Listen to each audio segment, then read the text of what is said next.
Hello दोस्तों, welcome to my YouTube channel. आप सभी का हमारे यूट्यूब चैनल में हार्दिक स्वागत एवं अभिनंदन है।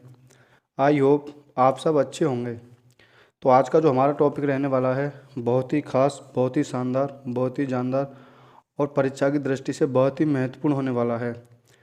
तो राज्य के नीति निर्देशक तत्व और मूल कर्तव्य, यानी राज्य के जो नीति निर्देशक तत्व हैं वो और उनमें मूल और उनके मूल कर्तव्य, यानी directive principles and fundamental rights, directive principles and fundamental rights. और ये भारतीय संविधान एवं राज्य व्यवस्था का टॉपिक है। तो आज का हमारा टॉपिक नंबर रहने वाला है, फोर्थ टॉपिक नंबर रहने वाला है। तो टॉपिक शुरू करने से पहले आज का जो हमारा मोटिवेशन कोड है, कुछ देर की खामोशी, कुछ देर की खामोशी फिर शोर आएगा, कुछ देर की खामोशी फिर शोर आएगा, तुम्हारा तो सिर्फ वक्त आया है, हमारा दौर आएगा। कुछ देर की खामोशी, कुछ देर की खामोशी है, फिर शोर आएगा, तुम्हारा तो सिर्फ वक्त आया है, हमारा दौर आएगा। तो चलते हैं अपने टॉपिक पर। नीति निर्देशक तत्व और मूल कर्तव्य के बारे में जितने भी परीक्षा की दृष्टि से क्वेश्चन बनेंगे हम इस वीडियो में डिस्कस करने वाले हैं। राज्य के नीति निर्देशक तत्वों को भारतीय संविधान की अनोखी विशेषता किसने कहा है? तो ये कहा है डॉक्टर भीमराव अंबेडकर ने। एक कल्याणकारी राज्य की संकल्पना का समावेश भारत के संविधान के किस भाग में है? ये एक जो कल्याणकारी राज्य की यानी वेलफेयर स्टेट की संकल्पना का समावेश जो है वो भाग 4 में है, वो भाग 4 के नीति निर्देशक तत्व में है। राज्य के नीति निर्देशक तत्वों को संविधान में शामिल करने का मुख्य उद्देश्य क्या है? सामाजिक और आर्थिक प्रजातंत्र स्थापित करना, यानी राज्य के जो नीति निर्देशक तत्वों को संविधान में शामिल करने का जो मुख्य उद्देश्य था वो था सामाजिक और आर्थिक प्रजातंत्र स्थापित करना। नीति निर्देशक तत्वों को किस देश के संविधान से लिया गया है? यानी नीति निर्देशक को आयरलैंड के संविधान से लिया गया है, यानी नीति निर्देशक तत्वों को आयरलैंड के संविधान से लिया गया है।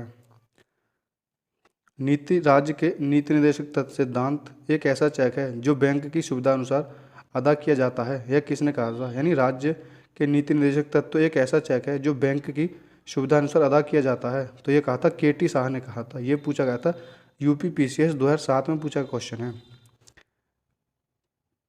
किसने निर्देशक तत्वों को संविधान की आत्मा कहा है? तो ये कहा है जी ऑस्टिन ने संविधान की आत्मा, निर्देशक तत्वों को संविधान की आत्मा कहा है। निर्देशक तत्वों की भावनाओं को सच्चे कूड़ेदान की संज्ञा किसने दी है? निर्देशक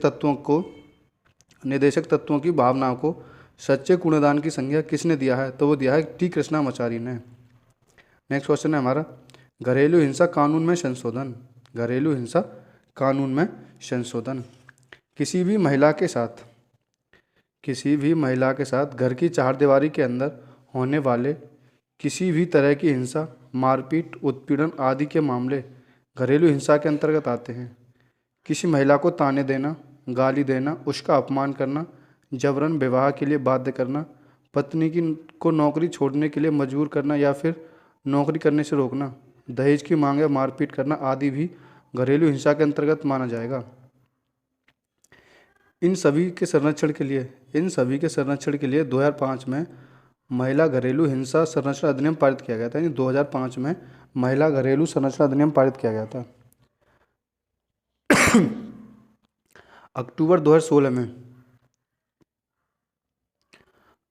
2016 में सर्वोच्च न्यायालय ने एक महत्वपूर्ण फैसले में वयस्क पुरुष शब्द को हटाकर घरेलू हिंसा कानून का दायरा विस्तारित कर दिया है, जिससे किसी महिला के साथ हिंसा या उत्पीड़न के मामले में महिलाओं तथा गैर वयस्कों पर भी अभियोजन चलाने का मार्ग प्रशस्त हो गया है। यानी जिससे किसी महिला के साथ हिंसा या उत्पीड़न के मामले में महिलाओं और तथा गैर वयस्कों पर भी अभियोजन चलाने का मार्ग प्रशस्त हो गया है।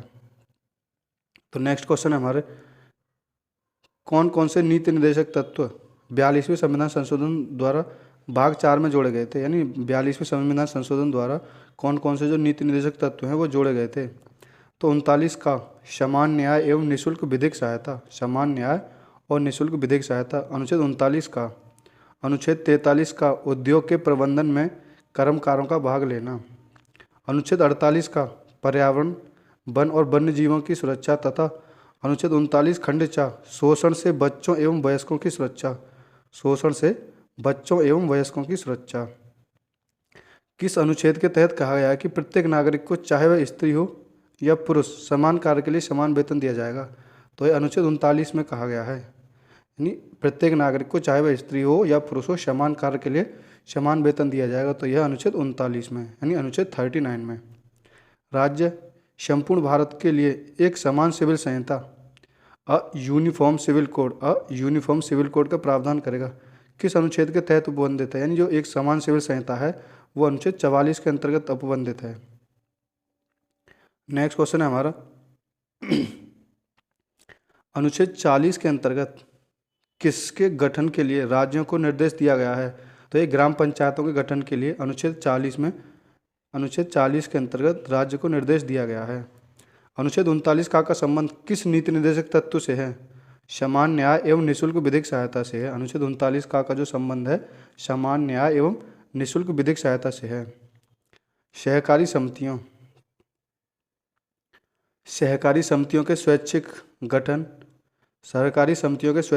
स्वतंत्र संचालन, लोकतांत्रिक नियंत्रण एवं व्यावसायिक प्रबंधन को प्रोत्साहित करने हेतु किस अनुच्छेद के तहत राज्यों को निर्देश दिया गया है? तो अनुच्छेद 43 खा के तहत दिया गया है।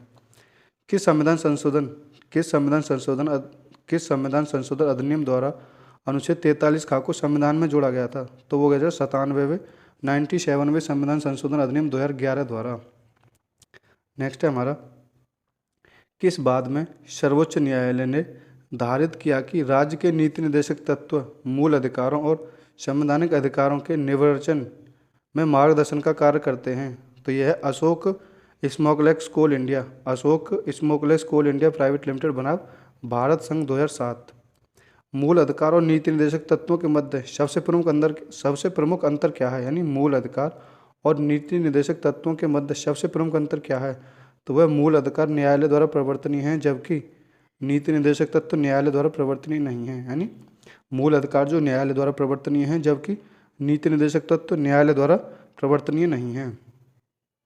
नेक्स्ट क्वेश्चन हमारा कार्यपालिका का न्यायपालिका से पृथक्करण किस अनुच्छेद के तहत एक नीति निर्देशक तत्व है? यानी कार्यपालिका का जो न्यायपालिका से पृथक्करण है वो अनुच्छेद 50 के अंतर्गत है। यानी अनुच्छेद 50 के तहत एक पृथक्करण है, यानी कार्यपालिका और न्यायपालिका का पृथक्करण वो अनुच्छेद 50 के अंतर्गत है।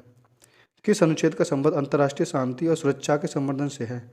तो आर्टिकल 51 का संबंध अंतर्राष्ट्रीय शांति और सुरक्षा से संबंधित है। तो ये थे हमारे आज के लेक्चर के क्वेश्चन। आई होप आपको हमारा लेक्चर अच्छा लगा हो तो लाइक करें, कमेंट करें और ज़्यादा से ज़्यादा अपने दोस्तों में शेयर करें। और अभी तक हमारे चैनल पर नए हैं तो हमारे चैनल को सब्सक्राइब करें, बेल आइकन पर क्लिक कर लें, जिससे कि आने वाले हर एक नोटिफिकेशन मिल सके। Thank you guys. जय हिंद, जय भारत।